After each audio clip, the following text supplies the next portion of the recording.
अगर हाथरस के gang rape ने आपको हिला के रख दिया है तो ये वीडियो आपके लिए है। अगर ये आपको निर्भया कांड की याद दिला रहा है तो ये वीडियो आपके लिए है। अगर इस घटना के बाद आपको अपने लिए, अपनी बेटी के लिए या अपने किसी भी लड़की रिश्तेदार के लिए डर लग रहा है तो ये वीडियो आपके लिए है। पर सबसे पहले मेरा एक सवाल है। अभी तक आपने तो बहुत सारे न्यूज़ चैनल्स और बहुत सारे लोगों को सुन लिया होगा, बहुत सारे मीडिया हाउसेस की जो रिपोर्ट्स है पढ़ ली होगी, और इसको जिस तरह से प्रेजेंट कर रहे हैं कि ऊंची जाति और नीची जाति का मामला बता के गवर्नमेंट के खिलाफ एजेंडा बना के जिसे इसको प्रेजेंट कर रहे हैं, वो भी देख लिया होगा। मेरा सवाल सिर्फ एक है, क्या ये पहला रेप है या ये आखिरी हो जाएगा? हमारा मुद्दा क्या है? इस रेप को सॉल्व करना या इस रेप को सॉल्व करने के साथ साथ रेप को रोकना कि रेप कभी भी नहीं हो। तो आप ये बताइए कि जब निर्भया कांड में सारी इतना बड़ा पब्लिक आउटरीच होने के बाद, इतना सब कुछ होने के बाद, पूरे विश्व में इस केस की उस केस की बारे में बात होने के बाद, दिल्ली को रेप कैपिटल कहने के बाद, उन सारे अपराधियों को फांसी की सज़ा मिलने के बाद ऐसा लगा था कि कुछ चेंज हो जाएगा। ऐसा लगा था कि लोगों के मन में डर बैठ जाएगा। ऐसा लगा था कि अब रेप की जो पीड़िता होती है, जो विक्टिम होती है, उसको परिवार का साथ भी मिलेगा, लोग भागेंगे नहीं। और ऐसा लगा था कि गवर्नमेंट सेंसिबल है और इन सब मामलों के लिए जल्द ही कोई कानून लेके आएगी जिससे लोग डरेंगे और उसके बाद रेप जो है एक थिंग ऑफ द पास्ट हो जाएगी। पर ऐसा नहीं हुआ। उसके बाद भी हर 15 मिनट पे सरकारी डेटा के अनुसार रेप होते रहे हैं। और इन सब सारे रेपों में हम एक 3 साल की बच्ची का भी रेप देखते हैं, मैरिटल रेप भी देखते हैं, एक बूढ़ी औरत का भी रेप देखते हैं, एक सर से पांव तक ढकी हुई औरत का भी रेप देखते हैं, और एक मिनी स्कर्ट पहनी हुई लड़की का भी रेप देखते हैं, एक आदिवासी औरत का भी रेप देखते हैं, दलित महिला का भी रेप देखते हैं, और एक विदेशी औरत का भी रेप देखते हैं। मैं सिर्फ इतना पूछना चाहती हूं आपसे कि सब कुछ हो रहा है जिसकी भी हमने पहले आकांक्षा की थी, सोचा था कि इसके बाद रेप बंद हो जाएगा, उसके बावजूद भी रेप बंद क्यों नहीं हुए? उसके बावजूद भी ऐसी घटनाएं क्यों होती रही हैं? छोटे शहरों में नहीं, बड़े शहरों में भी, सिर्फ गरीबों के घर में नहीं, अमीरों के घर में भी। क्योंकि ये जो रेप की मेंटालिटी है, ये एक इंस्टेंस है ही नहीं, ये एक घटना है ही नहीं। ये जो रेप का जो पूरा जो घटना होती है, वो एक मानसिकता है, एक विकृत मानसिकता है। It's a sick mentality, it's a disorder. And वो डिसऑर्डर कहीं और से नहीं आता। ऐसा नहीं होता कि गरीब को होता है या गांव में रहने वाले को होता है, छोटे शहरों में होता है और बड़े शहरों में नहीं होता है। नहीं नहीं नहीं, ऐसा नहीं होता। परसेंटेज ऊपर नीचे होते हैं पर ऐसा नहीं होता। ये जो मानसिकता है, इसको हम ही गुट्टी दे के पिलाते हैं। जब हम लड़कियों को बोलते हैं कि उसका एकमात्र गहना उसकी शर्म है, जब हम लड़कियों को बताते हैं कि इज्जत ही तुम्हारा सब कुछ है, जब हम उनको ये सिखाते हैं कि सिर्फ और सिर्फ शरीर तुम्हारी पूरी पर्सनालिटी की एक परिभाषा है,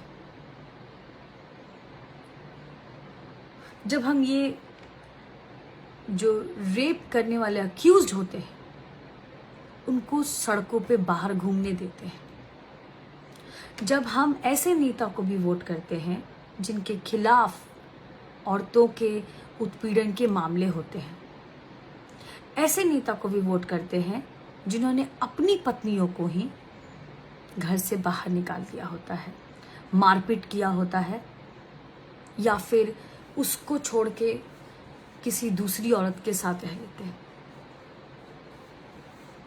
हम ये सारे इंस्टेंसेस में एक रेप की मेंटालिटी को बढ़ावा देते हैं। मैं बताती हूँ कैसे। क्योंकि जब आप उसको नॉर्मलाइज कर देते हो, जब आप एक औरत पे किए हुए किसी भी अत्याचार को नॉर्मलाइज कर देते हो और उसको सिर्फ एक मोमेंट्री टेस्टोस्टेरोन लेवल का ऊपर जाना ट्रीट करते हो, या फिर वो एक गलती की तरह ट्रीट करते हो, तो जब वो बढ़ के रेप का रंग ले लेता है तो आप चिल्लाइए मत। तब मत बोलिए कि ओ ये तो बहुत बुरा हुआ। हम सब भागीदार हैं इसमें, और इसको ठीक नहीं किया ना तो शायद एक दिन हम भी इसके शिकार हो सकते हैं। क्योंकि रेप करने वाला किसी की जाति नहीं पूछता, किसी का ये नहीं देखता कि वो बूढ़ी है या फिर वो सुंदर है या फिर वो कुरूप है या फिर उसकी वो जानी पहचान की है या फिर छोटी बच्ची है। वो ये नहीं देखता। वो सिर्फ एक औरत का भोग करता है, उस पे अपने पौरुष का ठप्पा लगाता है,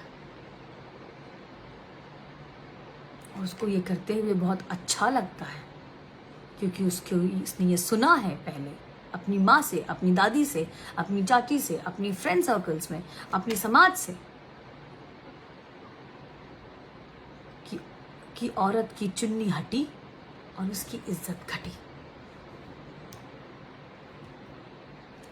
अगर आपको सचमुच रेप के लिए नहीं होना और अपने बच्चों के लिए कुछ करना है, अपनी बच्चियों के लिए कुछ करना है, उनको सेफ करना है, तो सारी औरतों को साथ आना होगा। ये मर्दों से नहीं होगा। पता है क्यों?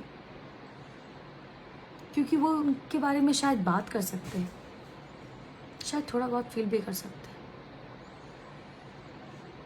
पर जो आप फील कर सकते हैं, जो मैं फील कर सकती हूँ, वो फील नहीं कर सकते। और जब तक आप इस चीज़ को फील नहीं करेंगे ना, तब तक रेप खत्म नहीं होंगे। जब तक आप इन सारी चीज़ों को चुनाव में मुद्दा बनाकर वोट नहीं करेंगी, तब तक रेप खत्म नहीं होंगे।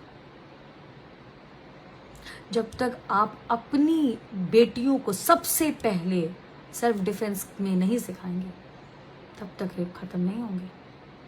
कितने भी कानून बन जाए, कोई ना कोई उससे जरूर निकल के चला जाए, कोई ना कोई उसको जरूर बचा लेगा। तो फैसला आपका है। बस एक बात याद रखिएगा कि ये रेप की जो मानसिकता है वो महिषासुर की तरह है।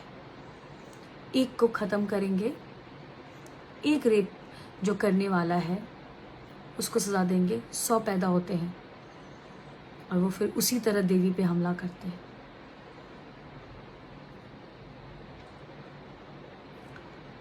जैसे देवी ने महिषासुर का संहार किया था, हमें सारे लोग को वैसे ही एक साथ आके एक दूसरे के 10 हाथ 10 शस्त्र शास्त्र बनने होंगे और इन सब कुरीतियों को जड़ से खत्म करना होगा, जैसे देवी ने किया था।